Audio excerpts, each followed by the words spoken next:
আজকে ব্লগটা শুরু করছে একদম সকাল 10টার সময়, যখন ওরা কোর্টে বেরিয়ে যাচ্ছে। কারণ উঠতে অনেক দেরি হয়ে গেছিলো। আর তারপরে সকালে যে খাবার করেছি একদম সাদামাটা একটা খাবার করে দিয়েছি, সেটা খেয়েই ওরা এখন কোর্টে যাচ্ছে। তারপর আমি আবার দুপুরে রান্না করবো। তো চল না মাফলার, কখন আসবা? ঠিক আছে, ঘরের মধ্যে প্রায় আওলানোই দেখতে পাচ্ছ, এখন সেটা গোছাবো না। চলো আগে রান্নাঘরে দেখা যাক কি রান্না হবে, সেই রান্নাটা করে তারপরে ঘর গোছাবো। তো এখানে দেখো আমি ফুলকপি বানিয়ে নিয়েছি, আর মোচা কালকে আমি বানিয়ে রেখেছিলাম রাত্রিবেলায়, সেটা সকালবেলায় ভাত বসিয়েছিলাম তখনই পাশে বসিয়ে সেদ্ধ করে চটকে রেখেছি। এই সেদ্ধ হওয়ার সময় একটু লবণ হলুদ দিয়ে দিলে না কষ কষ ভাবটা আর থাকে না।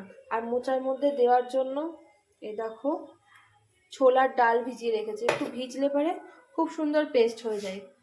চলো রান্নাটা করে নিই, তারপর আর একটা সারপ্রাইজ আছে দীপ্রর জন্য আজকে, সেটাই তোমাদের সাথে আজকে শেয়ার করব।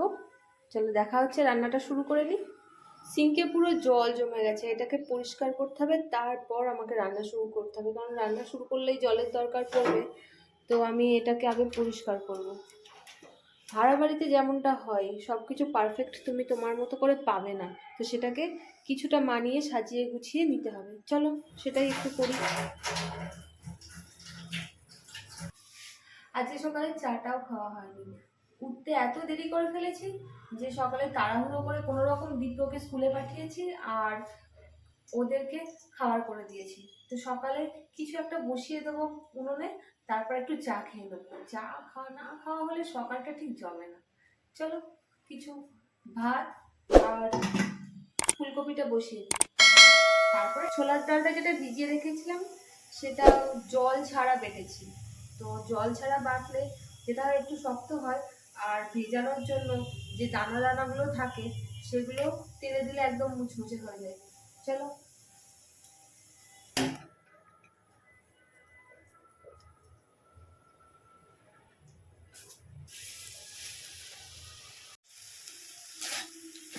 কড়াইতে মোচা দিয়ে দিয়েছি, আর ডালের যে ভাজাগুলো করেছিলাম ডাল দিয়ে, সে ভাজাগুলো এখন ভেঙে এর ভিতরে দিয়ে দেবো। দেখো খেতে ভীষণ ভালো লাগে। আস্তে আস্তে এই মোচার সাথে এই ডালের বড়াগুলো একদম মিশে যাবে। ওদিকে কড়াইতে রান্না হচ্ছে, এর ফাঁকে আমি একটু চা খেয়ে নিই। 12টা 35 বেজে গেছে, এখন দীপ্রকে আনার সময় হয়ে গেছে। চলো ওকে আগে নিয়ে আসি, তারপর আবার পরবর্তী কাজগুলো সেরে নেবো। এখন প্রায় 1টা 10 বাজে, আমি দীপ্রকে স্কুল থেকে নিয়ে চলে এসেছি। এখন স্নান টান করিয়ে খাওয়াবো, আর ওর সারপ্রাইজটা ও আসার আগে আর তৈরি করতে পারলাম না। তো এখন ওকে স্নান টান করিয়ে তারপরে জিনিসটা তৈরি করতে বসবো।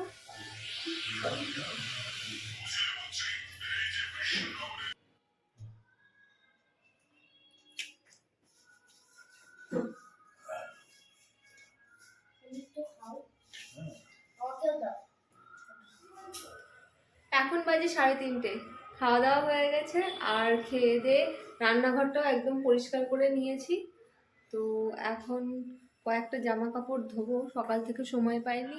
তো ভাবছি কয়েকটা জামা কাপড় 3:30টার সময় আমাদের যে ট্যাপ কলে জল আসে সেই কাজটাই এখন করে দেবো। কয়েকটা জামা কাপড় ধুয়ে তারপর ঘরের পরবর্তী কাজগুলো করব।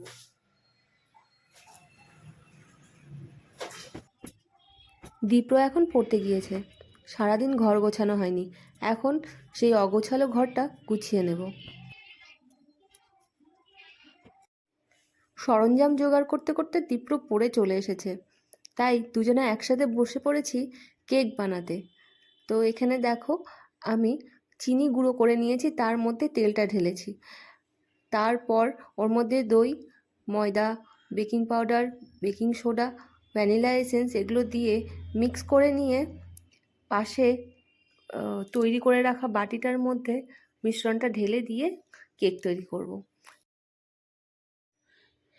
চিনি মিক্সিতে দেওয়ার পরেও যদি সম্পূর্ণ গুঁড়ো না হয়ে থাকে, অবশ্যই সেটা দইয়ের মধ্যে দিয়ে ভালো করে ফেটিয়ে নিতে হবে, অথবা তার মধ্যে দুধ দিয়ে একটু উনুনে গরম করলেই চিনিটা পুরো গুলে যাবে।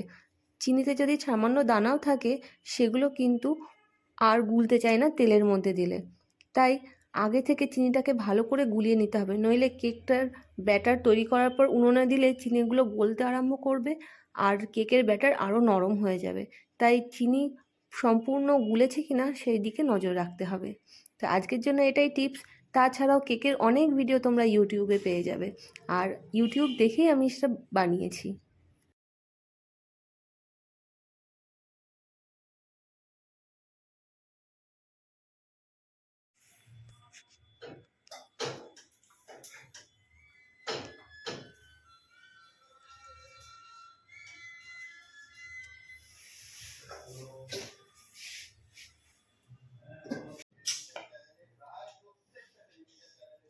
ছুরির সাথে লাগছে না, কেক রেডি হয়ে গেছে। এটা ভীষণ গরম আছে, এটা ঠান্ডা হলে তারপর সকলকে সার্ভ করব।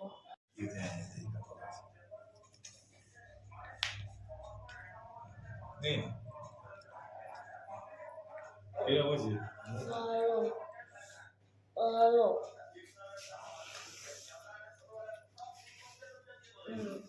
ভালো হয়েছে? হ্যাঁ। একটু খাই দিই।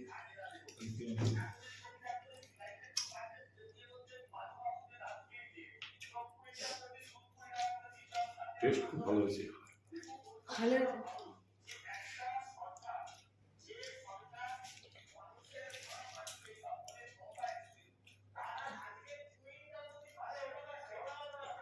কেক যদি টিফিনে দাও, রোজ পরিষ্কার করে দিয়ে আসো। এই কেক রোজ টিফিনে দেবো? হ্যাঁ। তাহলে আর কিনতে হবে না? তাহলে আর নষ্ট করবো না। আচ্ছা, নিয়মমূর্তিকে আর লাগবে না, খালি বাড়িতে করলেই হবে? এই কেক বাড়িতে করলেই হবে?